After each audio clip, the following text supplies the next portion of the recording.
And that's why I want to ask President Tinubu's administration, what are you doing? Are you really thinking of the impact?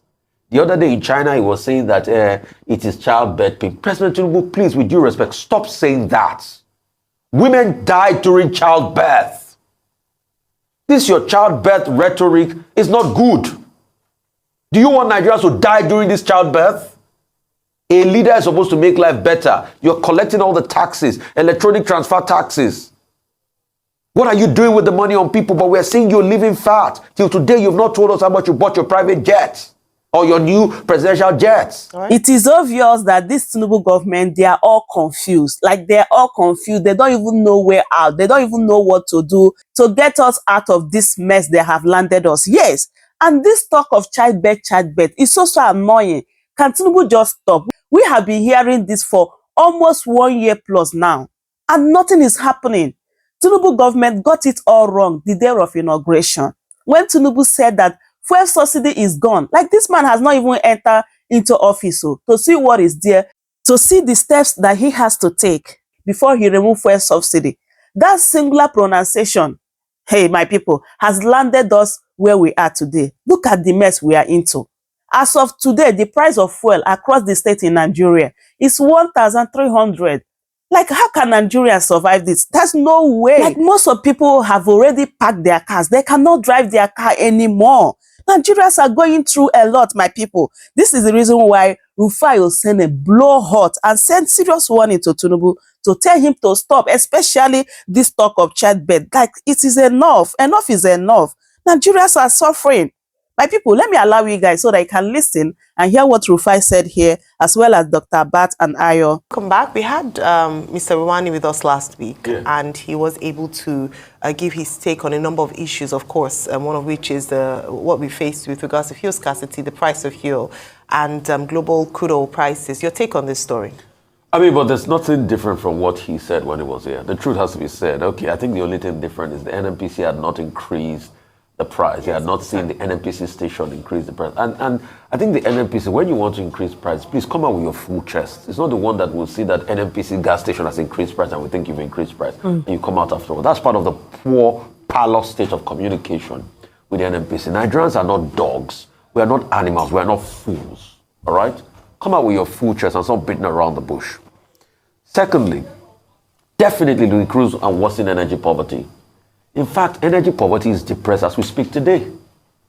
From the increase of over 100 naira, do you know how much people now have parked their cars or hardly use their cars? Do you know people that can't have access to energy any longer? The numbers are increasing. And he worked out some empiricals. And that's why we keep saying this government must understand that government will normally subsidize some things for the people. So the question is, what's the priority? What is more emergent? Is it subsidizing of education or subsidizing of petrol? Some people have argued across the line that, oh, it is subsidizing of education, agriculture, and those things are more important. But I disagree. Because petroleum prices are tied to everything in this country. And that's why you're going to see a knock-on inflation when the MBC statistics come out. Definitely, logistic costs has increased, food costs has increased. So when you have a parameter like petrol prices, that affects everything down the value chain, including food and including university tuition and including secondary school tuition, because I hear that prices of secondary schools are already going up now. I think it's across all schools. Across primary, all schools. Secondary. So you need to understand that if you have a big parameter like petrol that affects everything, then probably you should subsidize petrol because that's energy security. I don't know how it has happened, but it has happened over the years because we've not divested. We don't see a lot of cars on CNG program. The CNG program has not worked the way it should work yet. We don't see a lot of cars using diesel. So petrol ties into everything. And that's why I want to ask President Tinubu's administration, what are you doing? Are you really thinking of the impact? The other day in China, he was saying that it is childbirth pain. President Tinubu, please, with due respect, stop saying that. Women die during childbirth.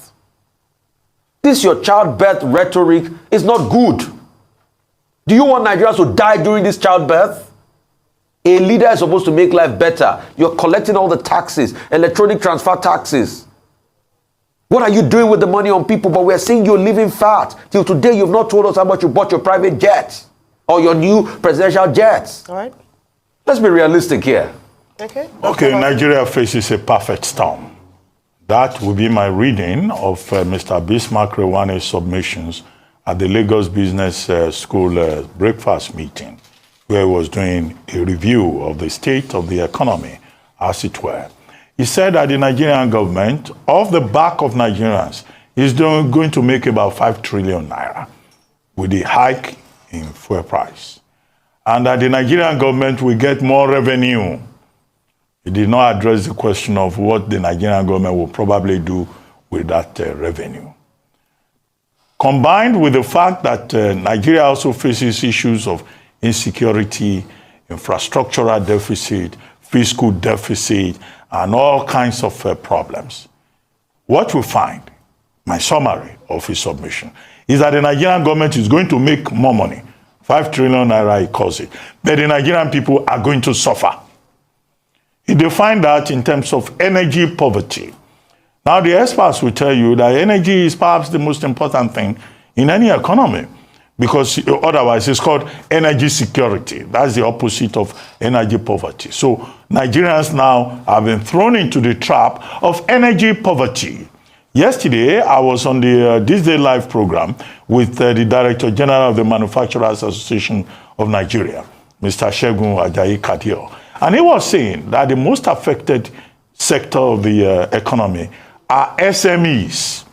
These SMEs operate at the level of connection with the people.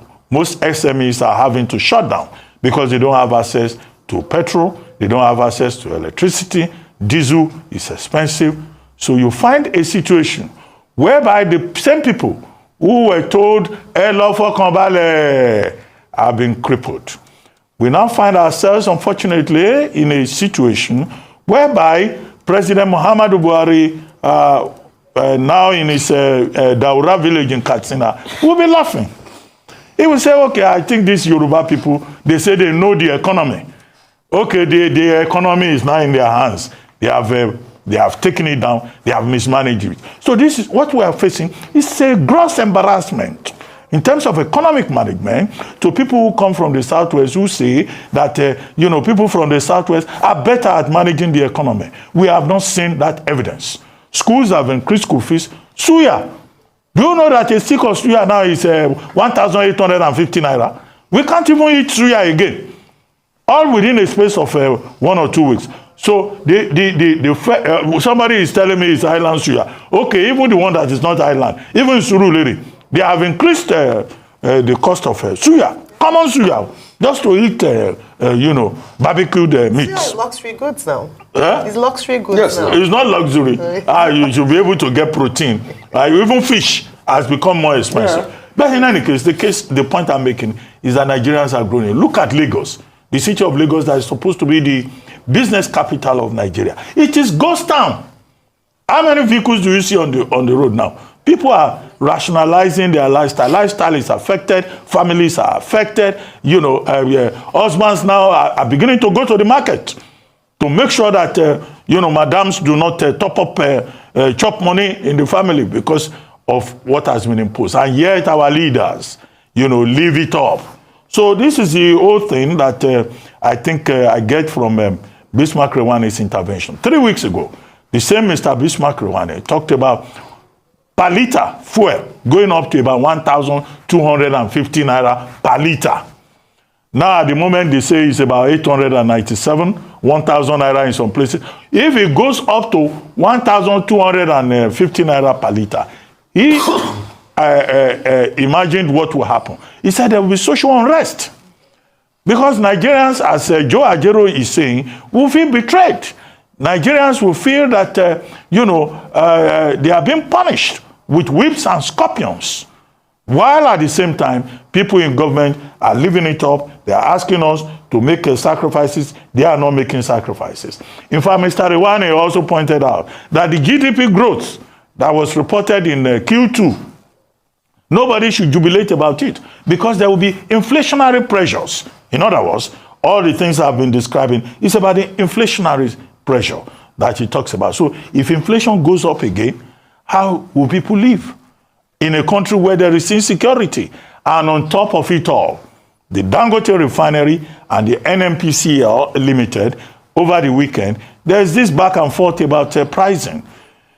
NNPC Limited says, look, Section 205 of the Petroleum Industry Act prescribes that market forces should take over. So anybody that wants to buy from Dangote Refinery should go and buy there. NNPC says it doesn't use any monopoly.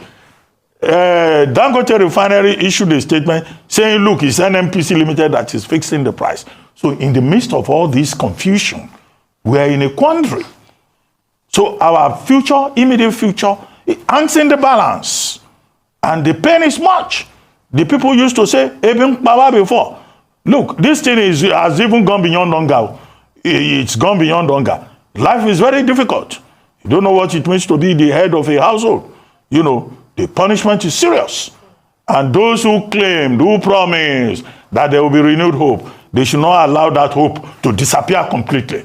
This, again, is my major takeaway from the submissions of Mr. Rewani. We should not wait till there's that social unrest. Some people have served notice that they will go on strike, they will go onto the streets on October 1, driven by the pain of hunger and the reality of anger. President Tinubu should not allow that to happen on his watch. The problem is foreseeable. The problem is preventable. Preventable and foreseeable. Energy security or energy poverty, as Mr. Bismarck Rewani positioned in his paper at the Lagos Business School. And the detail of that is in this day newspaper of today, and I think it's an important read where he breaks down the effect of this recent hike in petrol prices. Yes, the analysts, economists have made, an argument or perhaps a case for the need to remove subsidy and for Nigerians to begin to pay market-reflective prices for PMS. However, the truth is that we are not able, as we currently are as a nation, to handle the effect of this price hike. And that is one thing that we've consistently said, that if you're going to phase out fuel subsidy, if you're going to remove it, then you have to ensure that you have a conducive environment to be able to handle the shocks of it. Energy poverty is simply when a household has to reduce energy consumption to a degree that it begins to affect life and livelihood as a result of certain parameters, one of which, of course, as we've seen recently, is an increase or a lack of affordability of energy costs, and one of which is the PMS, which a number of people would say for developing countries or emerging nations like Nigeria, is the engine that drives civilization. That's energy. Now, what happens are the ripple effect of the consequence of energy poverty, and we've already broken it down, as Mr. Bismarck Rewani also breaks it down in his presentation. Beyond the obvious, which is that people will begin to reduce their energy consumption. We can see that already. Less people are using their cars. We see on the roads, people are finding ways to, or devise means and ways to be able to get or transport themselves to work. Essential travels only.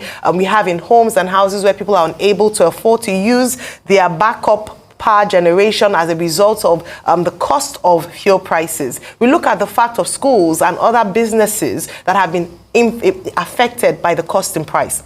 Also, what happens with energy poverty is that it leaves nations like Nigeria in a vicious cycle of poverty, because the energy required to come out of a cycle of poverty is not available. Energy required to build sectors like the manufacturing sector, the agricultural sector, the cost of production becomes immense. And we've seen the Manufacturers Association of Nigeria come out to complain about how this has affected their members. We've seen agricultural sector in places where we're trying to shore up agriculture, the effect of this. We've seen small businesses. We've made cases for small business who might have to either reduce their production or output, have to let go of some of their staff because of high cost of production. We've seen less people able to have disposable income to patronize these services, hence making business even more difficult. Just look at the streets today. We don't even need to hear the message or speeches by experts like Mr. Bismarck Rewani. The proof is before us on a daily basis. We see how livelihoods and lives have been eroded as a result of energy poverty. So these are real issues, real concerns for Nigeria. And we take it back to the very beginning, the genesis. On Inauguration Day 2023, when the president announced that subsidy was gone, and the criticism afterwards that whilst this was a good move and it was an inevitable end for Nigeria, unfortunately, it wasn't well thought out. Obviously, consultation wasn't had with critical stakeholders that this would affect. It is now time for us to begin to, look for ways to bring ourselves out of what we find ourselves.